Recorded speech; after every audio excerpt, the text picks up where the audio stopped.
Hey, what's up YouTube? Triple Tapper here. Going to show you guys how to do a quick oil change. I have an 07 Lexus ES350. As you can see, the car is up on the Rhino ramps. Let me see if I can show you in the back. The wheels are chalked back here. See that there? It's the same case on both sides. Pardon my very dirty garage. I do not have, excuse me, the jack stands, but the clearance on this SUV is pretty high, so I'm not overtly concerned about it crushing me. But you know, you safety gurus might, you know, ding me for that. So, anyways, plus I have a helper, so she'll call 911. The supplies I've got, as you can see, I got Mobile One Extended Performance that is full synthetic. I got a synthetic air filter. Underneath there, I've already kind of prepped the area. Got an oil drain pan, and I had dogs, so that is a puppy pad. I've also put some cardboard boxes down, just in case I don't want to get any oil on my garage floor. Got some tools here and some shop towels. So I'm going to crawl underneath real quick and figure out what tool I need. I can't remember off the top of my head, but I'll let you guys know. One other thing I want to point out is that I've also cleaned around this area. Got the cap loosened. I wanted to do that because when I go to fill the oil, I want to keep out the dirt and debris as much as possible from getting in my engine. Also, one last thing, I've let the car idle and come up to temp, and then now it has been sitting so that the oil should be nice and fluid, so that it'll drain out really well. So like I said, I'm going to crawl underneath here, figure out what size ratchet I need, and we'll get going. Okay, YouTubers, Triple Tapper here again. I have identified the oil pan drain plug. It is right here. This is a 14 millimeter socket. I have already taken the liberty of breaking it loose. However, as you see, there's no oil yet. Also, right here, I know it's kind of a bad shot, but this is the oil filter. So what I'm going to do first is I'm going to put my ratchet to this, and then let her drain out, and then I'll go for the oil filter here. Okay.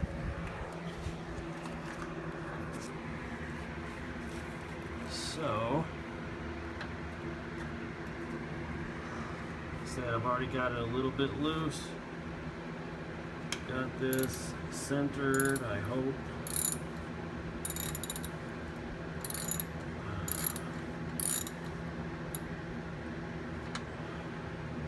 So now it is loose enough to just be hand tight. I'm kind of concerned because I don't want scalding ass hot oil on me.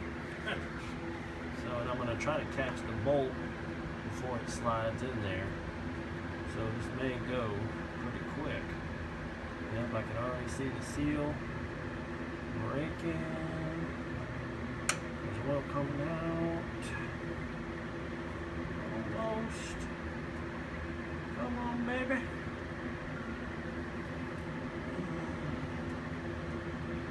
Of course, you gotta try to get stuck on me at the end, don't you?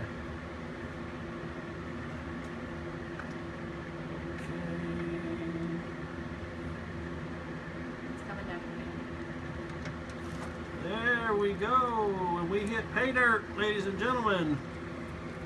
And luckily, I don't think I spilled any on my garage floor. Oil is such a motherfucker to get off of anything, it really is. So I highly recommend doing some pretty good prep work ahead of time. Yeah, these puppy pads are worth their weight in piss. That's what we use them for. Okay.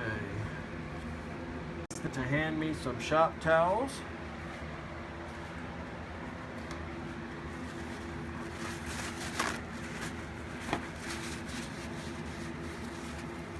Okay.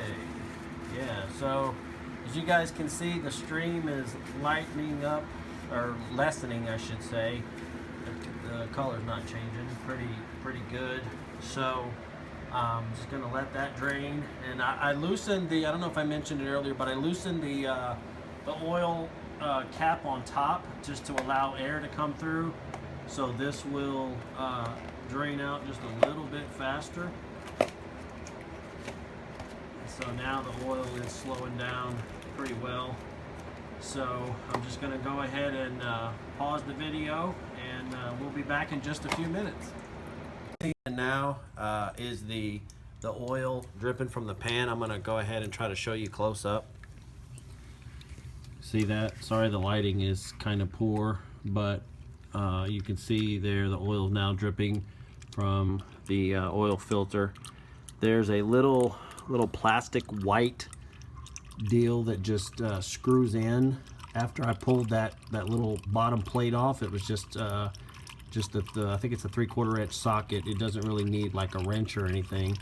And then right here, this is just a little plastic tab that screws in its place, and the oil starts pouring out. So we're gonna just let this finish, and then we'll take off the oil filter. I lost my spot here. There we go. Okay, guys. This is the canister that houses the oil filter. As you can see, it's pretty nasty. It just slides right out. I've already kind of cleaned it up a little bit. I'm just going to toss it. This is the type of oil filter wrench that I had to use in order to get it off. I could not get it off by hand. As you can see down here on the bottom, there is a little black ring, a little seal. We're just going to take a little flathead screwdriver and just pull that right out. The seal's actually in good shape, but the new oil filter comes with 2 new seals. There's actually 2 seals, and there's still some oil in there, so I'm just kind of lubing it up a little bit and just placing it right back in that same little groove like so. And as you can see right here, there's one more. There's another black seal, a larger seal. So again, I'm just going to take a flathead screwdriver, pop it right off. Again, this seal looks like it's in great shape, but the new filter came with two new seals, and this one has got some oil on it from my gloves and from the canister, so it's good to go. Just make sure that it's seated in the groove all the way around. This is the new filter. It doesn't really matter which way you put it in. You can see it's seated in there, and it's got a little bit of a spring to it.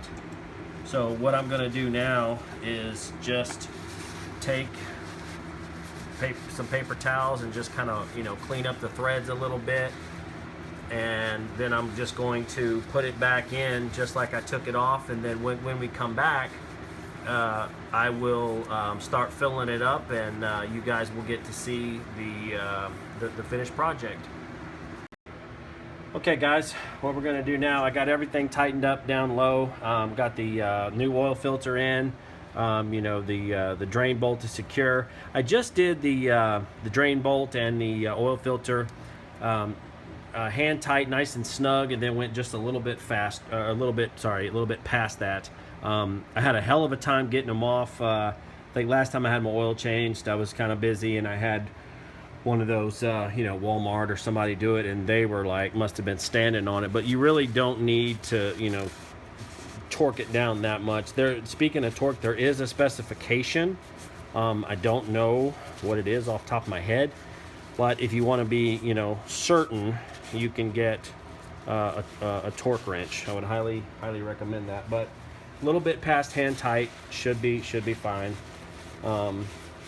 Now what I'm doing is I'm just cleaning up the cap, just the top of the cap, and then I'm just gonna, with the clean part, I'm just gonna kind of clean around the rim here and just kind of make sure I don't introduce any contaminants. And so I'm going to get there's my filter, and I'm going to start off with the first 5 quarts. I believe mine is rated for it's about 6.5, but the best way to determine that is really what your engine says. I know this holds more than 6, so I know I can comfortably pour in this first full one and not have a problem. From there, I will add slowly and just bring it up to spec. Checking the dipstick. So I'm just going to start pouring slow.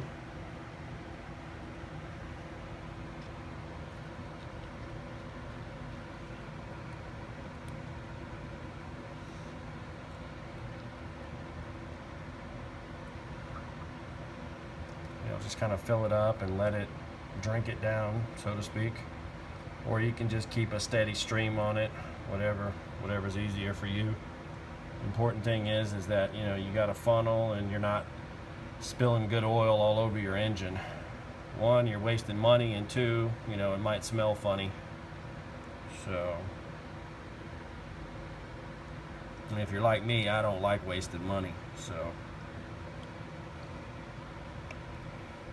Alright, this one is almost in. And then too, I'll take her down off of the ramp and make sure and cycle the engine so that the oil gets everywhere it needs to be and that we know that we're full. Okay, so this one is good to go. So now what we're gonna do is I'm gonna take the vehicle down, start running the car, and start slowly adding in more oil. The dipstick on my vehicle is right here, so we'll be checking that, and you guys will be able to watch that. Okay. Okay, guys, just gonna put a little bit more oil in here. Start off with, let's see, we're gonna just titrate it up kind of slow, and I'm kind of gauging what's on the bottle there. So I know this holds at least 6. I want to say it's about 6.5. So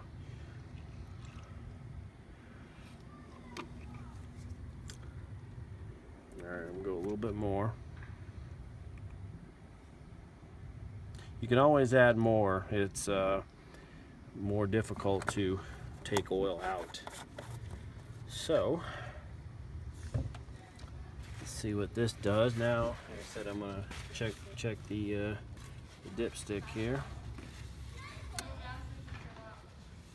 If you see on the dipstick, there's the 2 dots. There's some of them say minimum, max, low, full, whatever, but this one doesn't. It's just got the 2 dots. So you clean it off and put it back down in there all the way, and then bring it back out again and kind of see where you are. So I think it's still a little bit on the low side. Plus, like I said, I need to run the engine, let it warm up a little bit, come up to temp. So I'm gonna add a little bit more oil. 3, 4, 5. So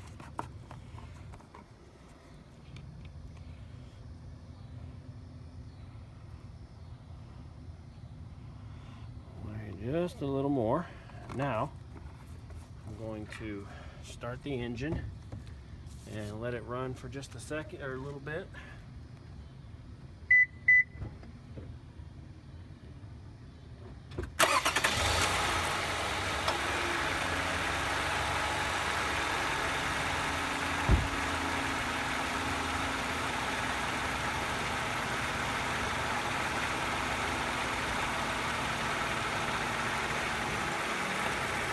I'm going to just set my funnel off to the side just in case this starts to get really hot really quick. I don't want melted plastic in my engine block. I'm just going to put the oil cap back on to kind of protect it from the contaminants.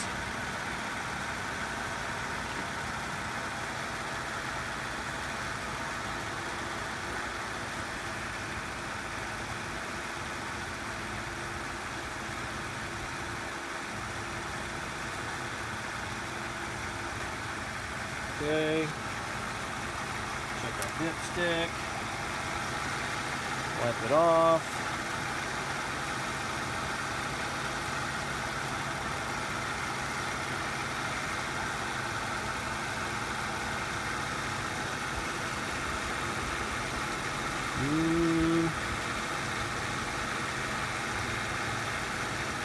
It still looks a little bit on the low side to me.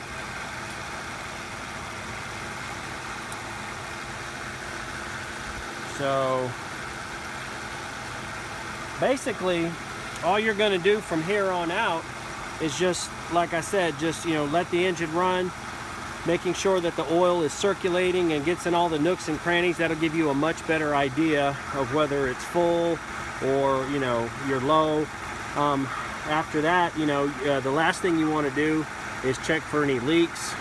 You know, climb back underneath, make sure nothing's leaking out, and then from there, you're good to go. So I hope you guys enjoyed my video on how to change was a full synthetic change on a Lexus RX 350 2007.